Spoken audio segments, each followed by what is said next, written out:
Det vigtigste først. Glædelig jul og godt nytår. I min jule-nytårshilsen sidste år, der forudså jeg, at vi på det her tidspunkt, her i december 2009, nok ville have nået kvalmegrænsen i forhold til at høre om klimaforandringer, CO2-udledninger og alt, hvad der er forbundet med det klimatopmøde, som sluttede forleden dag.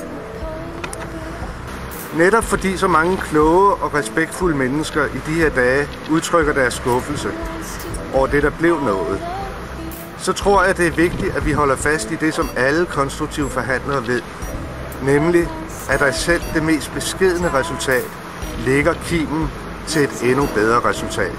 Måske er kimen lille, måske skal man lede efter den, og måske tager det længere tid at få den til at spire, end man kunne ønske sig i en perfekt verden. Men hvis man vedholdende insisterer på de muligheder, som altid ligger i samtalen mellem mennesker, der tager sig tid til at mødes og lytte til hinanden med tålmodighed, overbærenhed og en ægte vilje til at ville forstå hinanden. Med de sprog, man nu har og bruger, så tror jeg, det kan lykkes. Det kan være, at det kræver, at man tager nye sprog og nye medier i brug, som for eksempel den musik, som min unge niece Sofie Wigmose har taget i brug, da hun skrev sin sang Polarbear eller Isbjørn. Den isbjørn, der måske bliver lige så hjemløs som de millioner af mennesker, der vil blive ramt af klimakatastroferne, hvis vi ikke gør noget.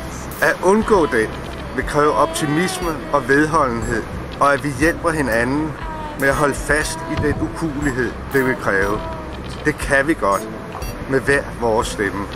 Så her på den første dag efter vintersolvejr, hvor vi helt bogstaveligt går mod lysere tider, vil jeg gentage mit ønske for dig og dine om et godt, optimistisk og lyst nytår. Og så tror jeg i øvrigt, at jeg vil gå ud og købe mig en andel i en vindmølle.